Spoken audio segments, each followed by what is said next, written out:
The priest in Lida village was a Janin, the lowest of the four ranks of the Nemoran Dagira. His name was Ribas Silvaikas. He had grown up in Lida and served in its circle house since he came of age at 18. He was unusual, in more ways than one. A childhood fever had left him with both a chronic weakness and an exceptional kind of strength. Now, almost 15 years after he'd become a Janin, he knew every man, woman, and child in Lida and the nearby villages. The life of his home felt to him like one great heartbeat, the people and the land they tended, the grasses and trees, the fields and water and mountains. Every day, the gift left by his illness let him stand guard over that heartbeat as no other priest could. Today was Antdina, a second day in the middle of Derla, the harvest month.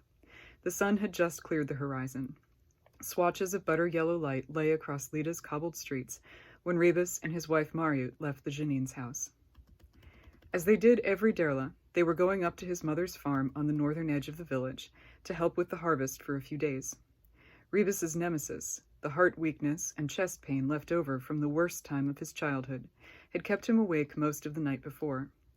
Mariut put her arm through his and said, "I suppose you still won't let me talk you into riding up there." "You're right, I won't. The walk will do me good." Mariut's mouth quirked. He knew that look and heard the word that went with it even before she said it. Stubborn. Always. A dozen years of marriage and more, and her laugh always wrapped around him like sunlight. Sometimes he still wondered how she could have chosen him, the plain, half-crippled farmer's boy turned Janin. They went across the square to the road that headed most directly north out of the village. The scent of the late-growing mint blended with the dry earthiness of fallen leaves and the cool, clear taste you've only found in the mountains. To the east, the gray peaks of the Sinai reached up toward the cloudless sky. The north-running road went past 3 farms before it got out into the open land between Lida and Parit, the closest real town. The farthest of the 3 farms belonged to Ribas's mother, Peliud. He and his brother Gudrun had grown up there, in the house their great-grandfather had built almost 100 years ago. Gudrun. Normally, Ribas looked forward to seeing his younger brother, who still seemed like a boy, in spite of marriage, 2 children, and years of running the farm. Today, though, uneasiness stirred in the back of Ribas's mind. He hadn't admitted it to anyone yet, even Mariut, but he was starting to worry about Gudrun. As they passed the second of the farmsteads, Mariut pressed his arm. "Will you listen if I tell you not to work too hard today?" Her voice teased him, but he knew she meant it. She had married him knowing he would never have perfect health again, and she spent their shared life taking care of him and trying to protect him from the people who, she sometimes argued, needed him too much.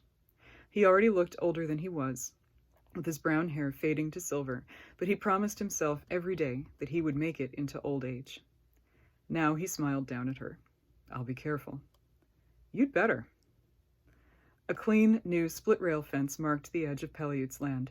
The lower fields had a good crop of squash, potatoes, and tall grass for hay, but the main work of the day would happen up in the proud apple orchard that stretched from the northwest to the southeast edge of the property. Peliut Sylvanus' apples, and everything she made from them, were famous in Lida. Ribas's younger brother, Gudrun, had taken over the orchard and its harvest when he turned 18, but everyone still talked about Pelia's apples and Pelia's cider, as if she, rather than her father and grandfather, had set out the trees and tended and refined the crop until you couldn't find a better apple anywhere in Nemora. The fruit had firm pinkish gold skin and pink-veined flesh that combined just the right amounts of tartness and sugar. When pressed, it yielded a cider so richly gold it looked like sunlight distilled into a bottle. Whether fresh or fermented to make the hair-curling abuvisk, people said that a drop on a dead person's tongue would bring him back to life. Ribas and Mariut walked up to the sprawling old farmhouse. Before they reached the porch, the front door swung open.